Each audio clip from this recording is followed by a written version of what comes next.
Guess who's back again. TradeMark's back. Tell a friend. What's up, Tokos? This is Trent, aka TradeMark, and I am back.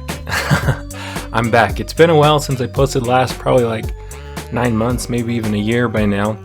And recently I started playing this game called Star Wars Force Arena, and currently I'm ranked number 1 in the world, and I'm absolutely loving the game. And so I'm loving it so much that I decided to start posting content on YouTube again. So a little bit about the game. Star Wars Force Arena is a mobile game on Android and iOS, and it's basically like a mix between Clash Royale and a MOBA game. So you build a deck and you drop cards, which are like AI units, but then you also have this individual hero or leader that you control as well. So it's got elements of both Clash Royale elements as well as like MOBA elements. So it's a really fun game. If you enjoy the Star Wars universe, you'll probably like the game. I've been playing a lot of Galaxy of Heroes in the past year and going to transition over to this game. If you like Clash Royale, you might really enjoy this game, or if you like kind of games within those genres, I think you'll really enjoy this game. So go download it, check it out. This video, I'm going to give you guys some beginner tips on how to kind of start off with the right mindset and do well initially. And then later on, I'll make videos that kind of delve into more advanced topics. So let's go ahead and get right into it. The first tip that I'm going to give you is that you need to learn the card's advantages and disadvantages. So every single card is going to be strong against certain cards and weak against others, and you need to learn what those are. So if you actually go into your deck, you can click on each unit, and then there's this little tab here that says advantages, and it will tell you what each card is actually strong and weak against. Now, it doesn't list every strength and weakness available. So instead of trying to learn like every single what every single unit is strong or weak against, I kind of group cards into different groupings, and then I just try and understand what groups are strong or weak against what other groups. So the way that I group cards is you have your single target damage cards. So those are going to be cards like snipers, any card that's heavy gunners right here. Any card that's single target damage, Gigaran Rebels, they're basically focused on putting damage on a single unit. Same with like Devorian Bladesmen, and usually they do a lot of high burst damage to one unit. And that's one group of cards. Next, you have your AoE damage cards. So that's going to be things like Sand Trooper, any of your support cards. TIE Fighter, Pro Droid, Dioxis Gas. Grenadier, Ion Mine. These are all cards that focus on doing damage to a large group of units. Usually less damage, so it's only good against weaker units, but it's good against groups. That's your AoE damage cards.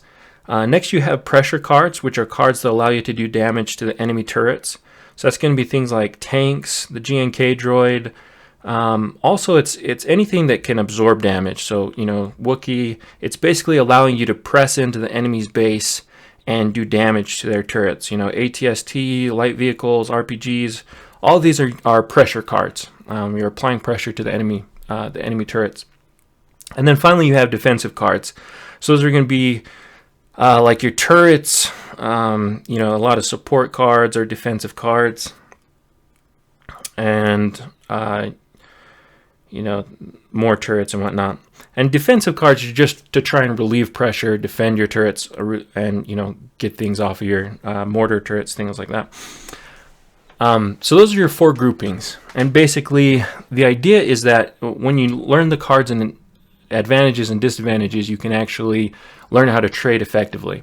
So that brings me to my next tip, which is in every game you're trying to acquire an energy advantage. And what I mean by that is, let's say that your opponent is you're playing against the Rebels, your Empire. Your opponent plays this MLC3 light tank. That's a 6 energy card for them to lay down. And if you're someone that I know I need to do high damage to that tank really fast, you could drop Bladesman on it, which is a 3 energy card, and then you could attack it with your leader, And you could take out that tank pretty dang fast. So you basically played a 3 energy card against a 6 energy, and you took it down without it getting too much damage on your units or your tower. And that gives you a +3 energy advantage for making that trade. And so that's what you're looking to do, is acquire an energy advantage by efficiently trading cards against each other. Once you have an energy advantage, you can either use that to push, or you can use that to apply pressure to a map or gain map advantage, which is my next tip. So next tip is you want to acquire map advantage. Now, map advantage is when you control a certain area of a map by applying pressure to the enemy leader. And the easiest way to do this is basically just to kill the enemy leader. When an enemy leader is dead, they can't spawn units, they can't defend with their leader, so you can just push while they're respawning, and that's the easiest way, obviously, to gain map advantage. But there's other ways. Even if you don't kill an enemy leader, if you damage them a lot to where they're low health, they're gonna have to make a difficult decision. They're gonna have to either move from where they're at and retreat and go try and grab the health, in which case you can take control of the map and push, or maybe they go switch to the other lane and try and push themselves. So that's another way of gaining map advantage. Also, there's units that you can gain map advantage with. For example, let's say the best example is RPG Trooper, Rocket Stormtrooper. Basically, a lot of times you can put the Stormtrooper on the opposite lane of where you're attacking, and especially in low ratings, if your opponent has bad map awareness, your rocket trooper can sit there outside of turret range and just shoot rockets at the turret over and over again, and you get free damage on a turret if they're not paying attention. A similar unit for that on the rebel side is going to be the GNK droid, which does huge amounts of damage to a turret if it reaches the turret, but it's very slow, and so you want to play it at a time where the enemy leader is focused on a specific thing, and then you sneak in that droid, or maybe you push it in with your forces, whatever. That's another unit that allows you to take map advantage in the game.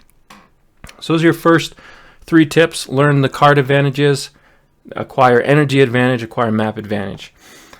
4th tip is going to be ignore card rarity when you're making your decks. So a lot of people, when they get like a new card, like let's say you get, you get some epic card like Dracelian Rebel Warrior. It's an epic card. It looks pretty cool. You want to try it out. That's fine. Go ahead and throw it in a deck, see how it works. But usually, most of the time, I would say that your best cards are actually going to be your common cards. The reason for that is that your common cards are going to be easier to upgrade. Really, not only they're cheaper, but you're going to get a lot more common cards, and so they're going to have a much higher level. And because they're much higher level, they're going to have a lot higher base stats. And so in most of my decks, I always have several common cards and usually a couple rares in there. I very rarely have many epics in my decks. So ignore the card rarity, even if it looks cool. If you basically want to use the cards that serve their purpose the best, the cards that are best at doing their job. So let me give you a good example of that. Let's say, okay, so here's a good example. Imperial Royal Guards are the unique for Emperor Palpatine. They dash forward and they attack, and they're pretty cool units. However, if you look at their stats, they do 400 health and 108 attack power per second. But look at Devorian Bladesmen. Not only do they have more health, they have way more attack power and do a lot more damage per second. And so the similarities between them, because it's a level 12 Bladesman here, it's actually in almost every single deck, it's better to use Bladesmen. Even if I was using Emperor Palpatine, I wouldn't use Royal Guards. Or if I did use Royal Guards, I'd also use Bladesmen at the same time. There's never really a reason that I would use Guards over Bladesmen. Another good example is like Boba Fett's Slave 1. Slave 1 only does 367 squad attack power, whereas TIE Fighter, when it's leveled up, it does 494 on kind of a bigger area. So I mean, Slave 1 pulls the units in, but it doesn't really matter. So there's a lot of times where even if a card has is very rare, it might not be as good as just a common card. So keep that in mind. Focus on putting cards in your deck which are going to be the best at achieving what you're trying to achieve. So that's tip number 4. Tip number 5 is going to be finish your missions as soon as possible. So here's these missions. You start out on mission 1, and the thing is, these missions get harder and harder to complete the higher rating you are, because the queue times get longer and longer, and it's harder to do certain tasks the higher rating you get. So focus on completing these missions as soon as possible. The second you start playing, you should always be aware of what your mission is, and you should be working towards completing it. So just take a look at like mission 1 with me. I'm actually going to post a link to a Google spreadsheet that will show you all of the missions so that you can plan ahead, because the worst thing that can happen is if you're not planning ahead, you actually do something bad where you get stuck on a mission because let's say, for example, right here, open one play pack. If you open your play pack, you only get it like one play pack or 2 play packs every 24 hours. So if you open both your play packs and then let's say you're on this reach tier 2 carbonite, if you open your play packs and then you get to this mission, well, you're gonna have to wait a whole day to finish that mission, where you could have just saved that play pack until you got to carbonite and then instantly opened it and finished that mission as well.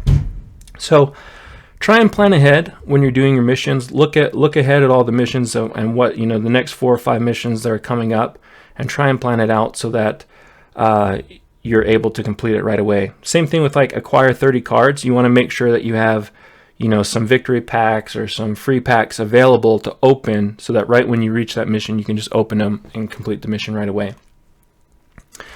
So that's tip number 5. And the last tip number 6, is every single day you need to make sure that you're earning your play packs, your free packs, and you also want to make sure that you always have one of these victory packs unlocking at all times.